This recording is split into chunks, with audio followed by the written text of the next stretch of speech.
Praise the Lord. Hallelujah. கர்த்தர் நாமத்துக்கு மகிமை உண்டாவதாக.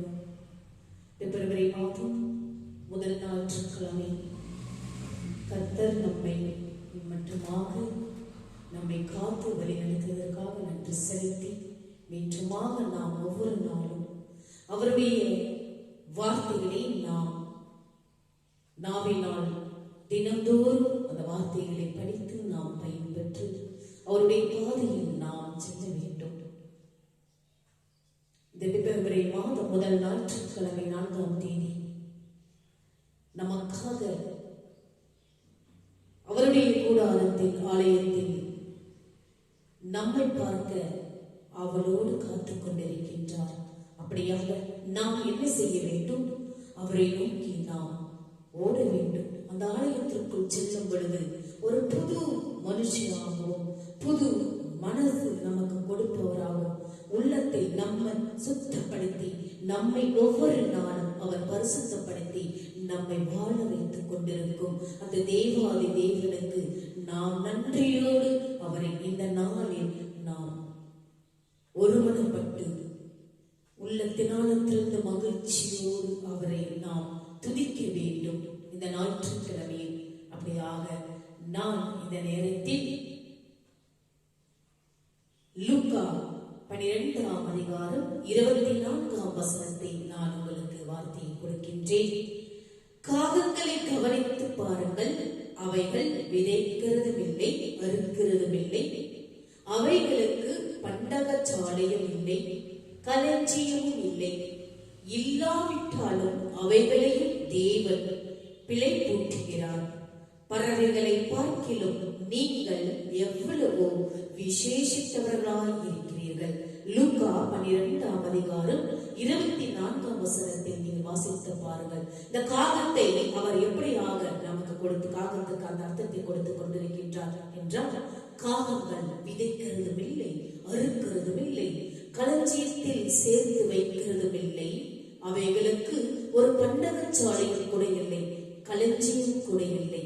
ஆனாலும் கர்த்தர் சொல்லுகிறார், அவைகளை பார்க்கிலும் நீங்கள் எவ்வளவோ விசேஷமானவர்கள், எவ்வளவோ நாம் அனைவரும் பாக்கியவான்கள். நீங்கள் சிந்தித்து பாருங்கள். காகத்தை குறிப்பிட்டு கர்த்தர் சொல்லுகிறார். நாம் என்ன செய்ய வேண்டும்? பறவைகளை பார்த்து அந்த வார்த்தைகளை கொடுக்கும் பொழுது பறவைகளை விட நாம் மிகவும் விசேஷித்தவர்கள் என்று கர்த்தர் சொல்கிறார். நீங்கள் தேவனுடைய பார்வையில் மதிப்பு மிக்கவர்களாகவும் நாம் அனைவரும் கர்த்தருடைய பார்வையில் அவருக்கு நாம் மதிப்புடையவர்களாகவும் விலையேற பெற்றவர்களாகவும் நாம் அனைவரும் அவருக்கு நாம் முன்பாக வாழ்ந்து கொண்டிருக்கின்றோம்.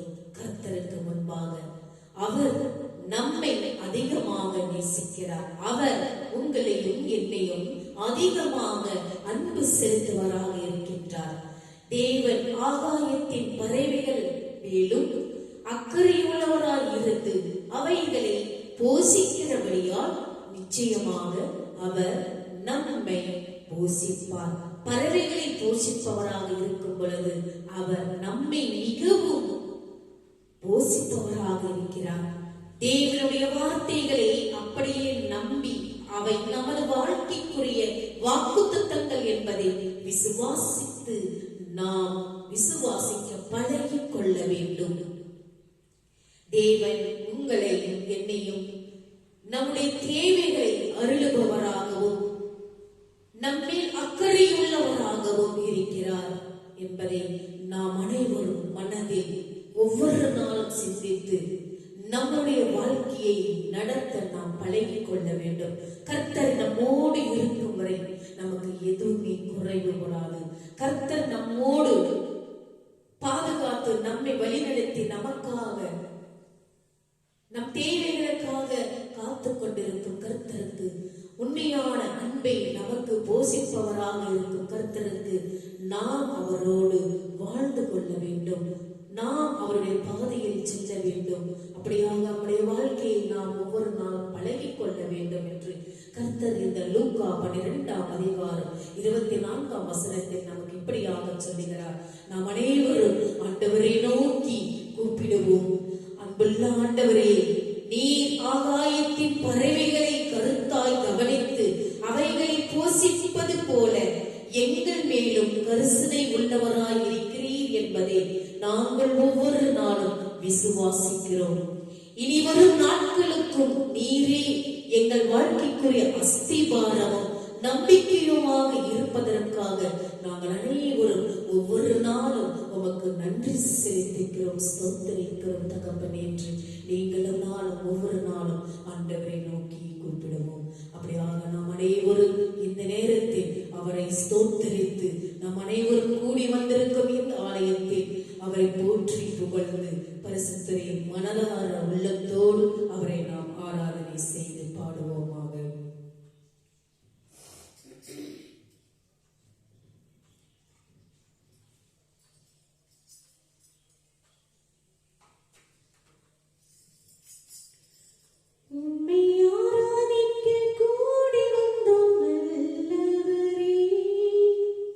ஆவியோடும்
அவருடைய வார்த்தைகளை நாம் வீட்டிற்கு போய் ஒவ்வொரு நாள் படித்து பயன்பெறுங்கள்.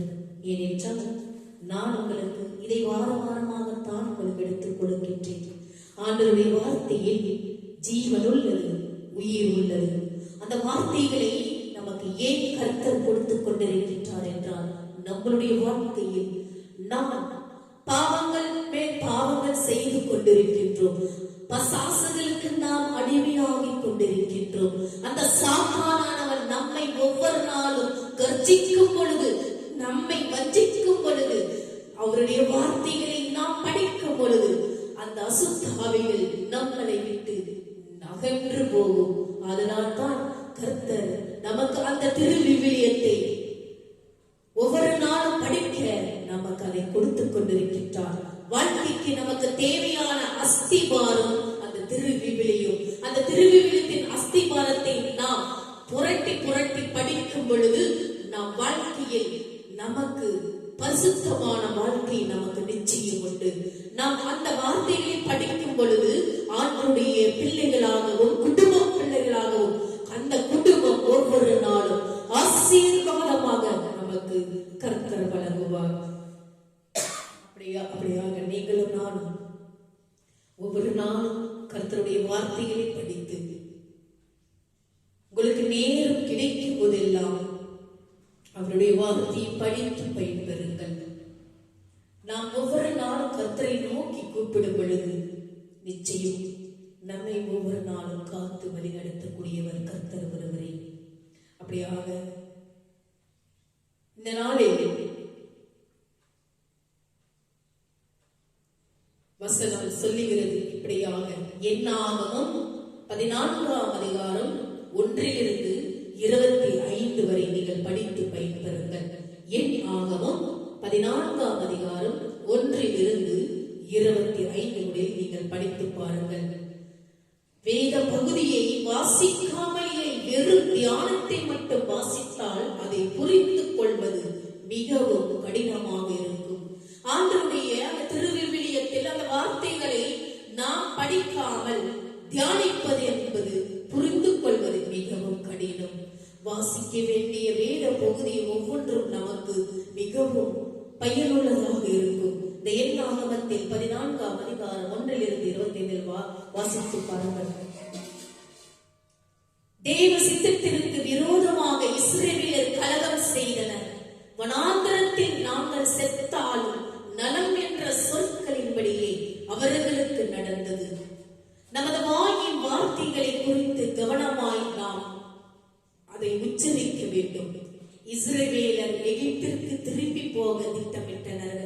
அந்த இஸ்ரவேலர் வாழ்ந்து கொண்டிருக்கும் ஜனங்கள் அவர்கள் மறுபடியும் திரும்பி போக அவர்கள் திட்டமிட்டனர். அநேகர் ஆவிக்குரிய வாழ்க்கையில் இருந்து திரும்பி மீண்டும் பாவ வாழ்க்கைக்கு சென்றுள்ளனர். அந்த இஸ்ரவேலர் ஜனங்கள் என்ன செய்து கொண்டவர்? பல பேர், பாதி பேர் அவர்கள் பாவ படுகொலையில் பாவ வாழ்க்கைக்கு அவர்கள் அந்த பாதையில் செல்ல திட்டமிட்டு இருந்தார்களாம். இது வாழ்க்கையில் பெரிய தீங்கை கொண்டு வரும் என்று சில எருசலேம் மக்கள் அதை சிந்தித்து வாழ்ந்து கொண்டிருக்கின்றார்கள். காலேபும் யோசுவாவும் காட்டிய அந்த விசுவாசமும் தைரியமும் நமக்கு முன்மாதிரியாக அமைந்துள்ளது.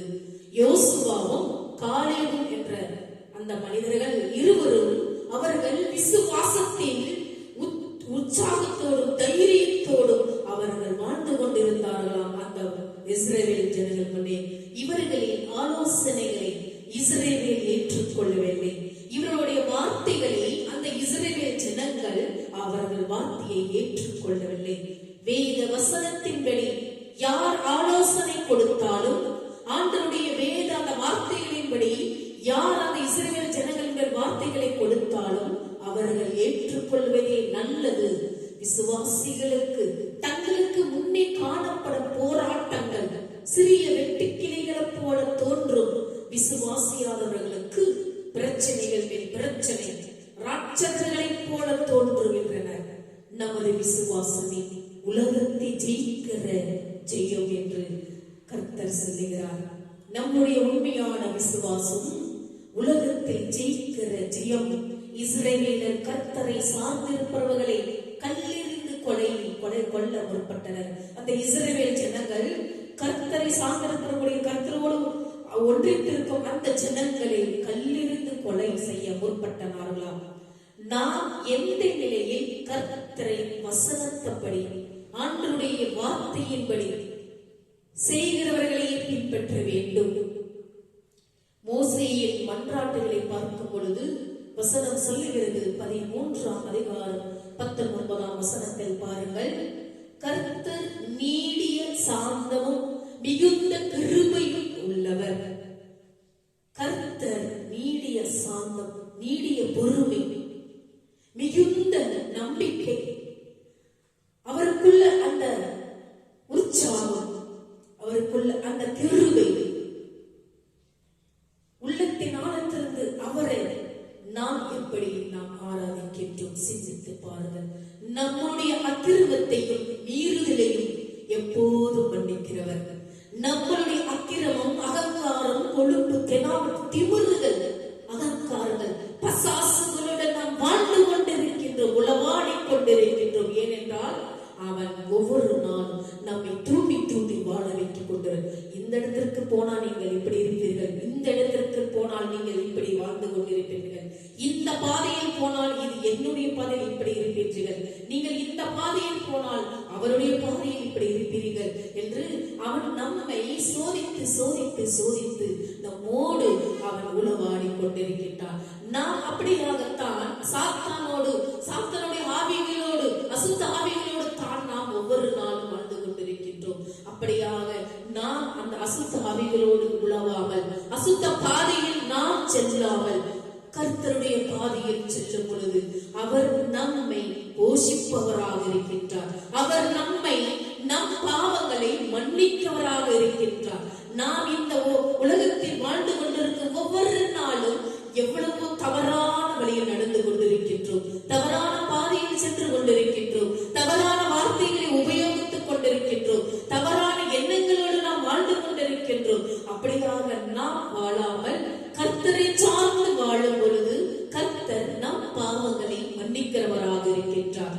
ஆகவேதான் நாம் எப்போதும் தேவனை சார்ந்து வாழ வேண்டும்.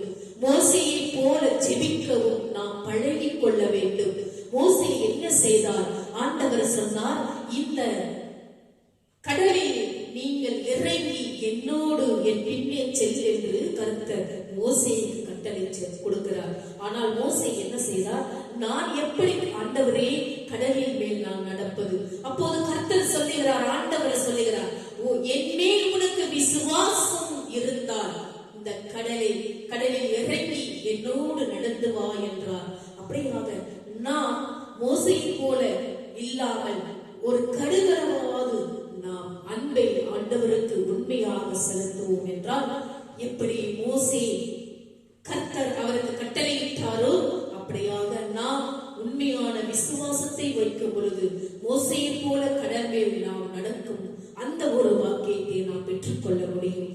அப்படியாகத்தான் ஆண்டவர் உங்களையும் என்னையும் ஒவ்வொரு நாளும் காத்து வழிநடத்துகின்றார். அப்படியாகத்தான் அந்த மோசேயின் மன்றாட்டை, அவருடைய ஜெபத்தை உடனடியாக கேட்டு இஸ்ரவேலரை தேவன் மன்னித்தார். உலகத்தின் மக்களுக்காக நாம் மன்றாடினால் பெரிய எழுப்புதலை காணலாம். உலகத்தினுடைய மக்களுக்காக நாம் ஜெபிப்போம் என்றால் கர்த்தர் ஒவ்வொரு நாளும் நமக்கு பெரிய வாக்கியத்தை, பெரிய ஒரு அஸ்திவாரத்தை நமக்கு கொடுப்பார். தேவனுடைய மன்னிப்பும் இரக்கமும் நாம் படிக்கும் பொழுது ஒவ்வொரு நாளும் நாம் அதை உணர வேண்டும். வசனம் சொல்லுகிறது, 20ஆம் அதிகாரம் 24 படியுங்கள்.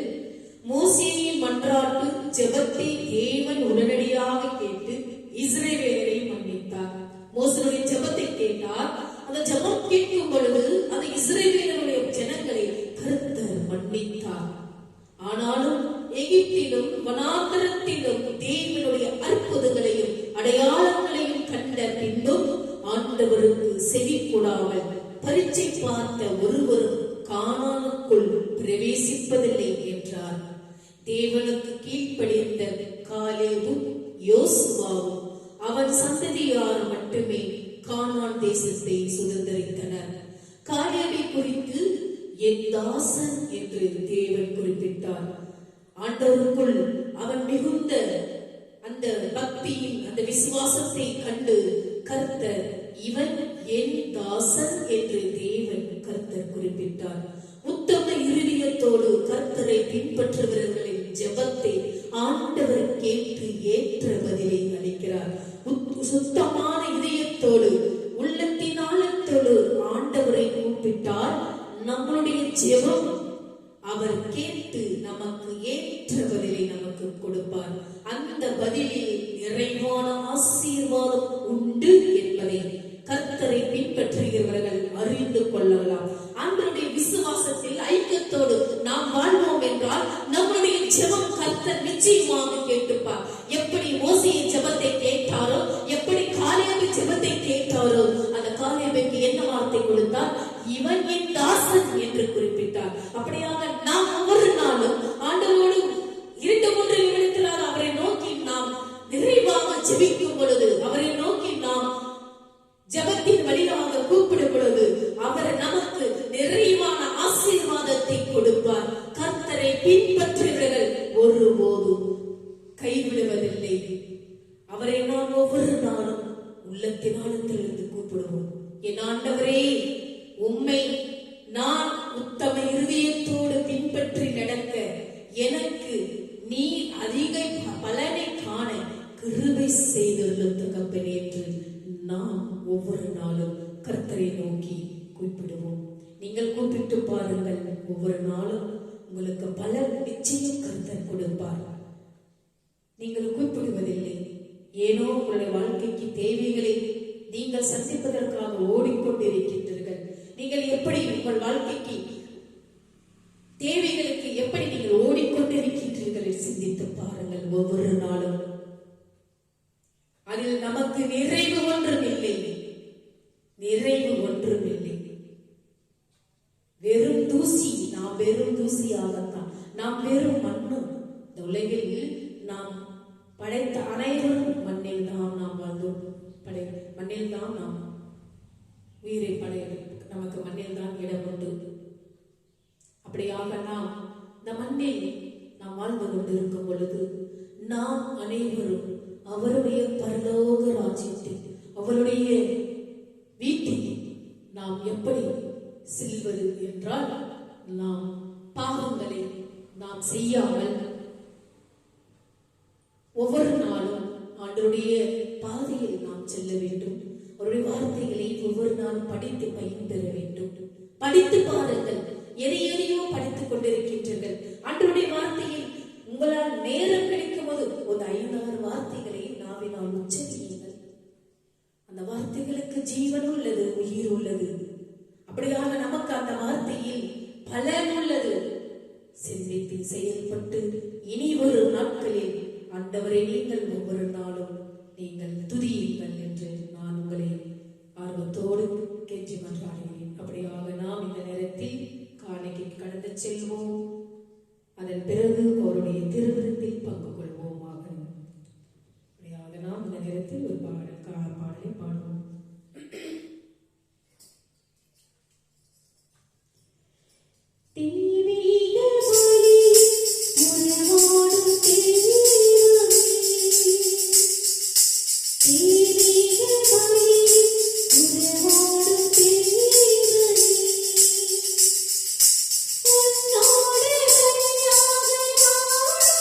Yeah.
இப்பொழுது நாம் காணிக்கை கடந்து செல்வோம். ஆண்டவருடைய காணிக்கை நாம் ஆண்டவருக்கு செலுத்தும் பொழுது நமக்கு இரட்டிப்பான நமக்கு வழங்குவார். அவர் நம் தேவைகளை ஒவ்வொரு நாளும் சந்திக்கக்கூடியவர். அப்படியாக நாம் இந்த காணிக்கையை நாம் கொடுக்கும் பொழுது உள்ளத்தினாலத்திலிருந்து அந்த காணிக்கையை நாம் தர வேண்டும். நேரத்தில் நாம் அனைவரும் அவருடைய திருமணத்தில் பங்கு கொள்வோமாக.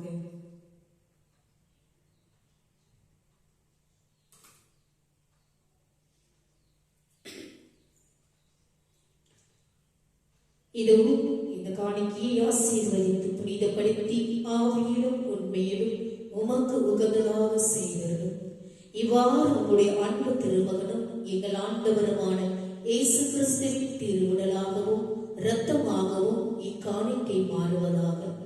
அவர் தாம் பாடுபடுவதற்கு முந்தின நாள் வணக்கத்துக்குரிய தம் திருக்கைகளில் அப்பத்தை எடுத்து வானோக்கி கண்களை உயர்த்தி, எல்லாம் வல்ல இறைவனும் தன் தந்தையுமாகி உமக்கு நன்றி செலுத்தி வாழ்த்துரைத்து அப்பத்தை பிட்டு தம் சீடர்களுக்கு அளித்து அவர் கூறியதாவது: அனைவரும் இதை வாங்கி உண்ணுங்கள், ஏனெனில் இது உங்களுக்காக கையளிக்கப்படும் என் உடல்.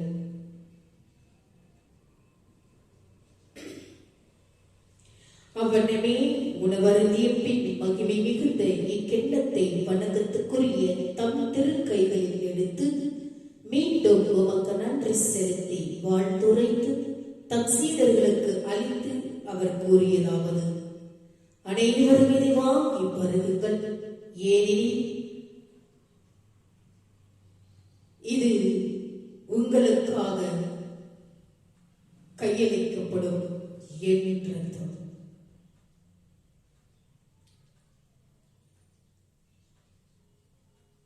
இது பாவ மன்னிப்புக்கென்று உங்களுக்காகவும் எல்லாருக்காகவும் சித்தப்படும். இதை என் நினைவாக செய்யுங்கள். நாம் அனைவரும் அவருடைய திருவுடலும் திரு இரத்தத்தையும் பகிர்ந்து கொள்ளும் பொழுது உள்ளத்தின் ஆழத்திலிருந்து இதை நாம் பருக வேண்டும்.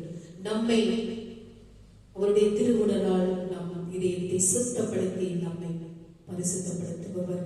அவருடைய இரத்தத்தால் நம்மை முழுவதும் கழுவி சுத்தப்படுத்தி நம்மை பரிசுத்தப்படுத்தி ஒவ்வொரு நாளும் நம்மை வாழ வைத்திருக்கும் கர்த்தருக்கு நன்றியோடு நன்றி செலுத்தி அவருடைய திருவிருந்தில் அனைவரும் நாம் ஒருமனப்பட்டு பங்கு கொள்வோமாக.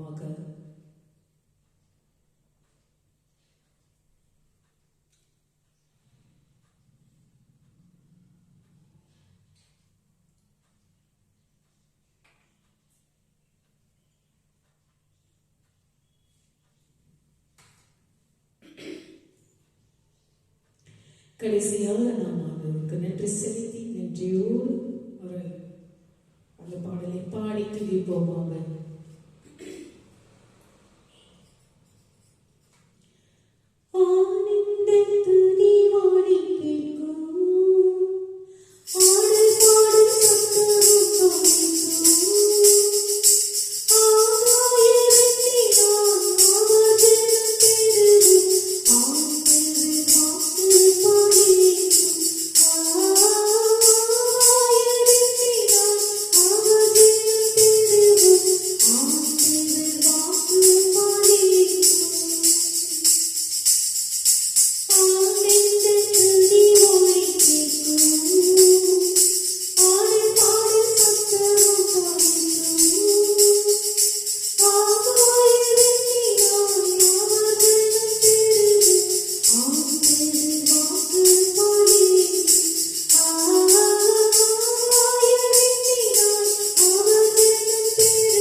உள்ளத்தின் ஆழத்திலிருந்து அவரை துதிக்கும் பொழுது கர்த்தர் நம்மை ஒவ்வொரு நாளும் ஆசீர்வதிக்கக்கூடியவர். இந்த நாளில் நாம் அனைவரும் ஒருமனப்பட்டு மகிழ்ச்சியோடு நாம் அவருடைய ஆசீர்வாதத்தை பெற்றுக்கொள்ள நாம் இப்பொழுது தயாராக இருப்போம். நாம் ஒரு ஆசீர்வாதத்தை பெற்றுக்கொள்வது தலைவனைக்கு உள்ளத்தின் ஆழத்திலிருந்து அவருடைய ஆசீர்வாதத்தை பெற்றுக்கொள்வோமாக. என் ஆத்துமாவே கர்த்தரை ஸ்தோத்திரி, என் முழு உள்ளமே அவருடைய பரிசுத்த நாமத்தை ஸ்தோத்திரி. என் ஆத்துமாவே கர்த்தரை ஸ்தோத்திரி, அவர் செய்த சகல உபகாரங்களையும் மறவாதே. நாம் அனைவரும் இப்பொழுது அவருடைய ஆசீர்வாதத்தை தலைவனைக்கு பெற்றுக்கொள்வோமாக. நம்முடைய ஆண்டவராகிய இயேசு கிறிஸ்துவின் கிருபையும் பிதாவினுடைய அன்பும் பரிசுத்த ஆவியினுடைய அந்யோன்யம் ஐக்கியமும் நம்மோடும் நம்முடைய குடும்பத்தோடும் யாரெல்லாம் இந்த யூடியூப் சேனலை பார்த்து கொண்டிருக்கின்றார்களோ ஆண்டவருடைய வெளிச்சமானது உங்கள் மேல் பிரகாசமடையத்தக்கதாகவும் ஆண்டவர் வர மட்டும் உங்கள் மேல் சந்தோஷம் சமாதானம் என்றென்றும் நிலைத்திருப்பதாக. ஆமென். May God bless you.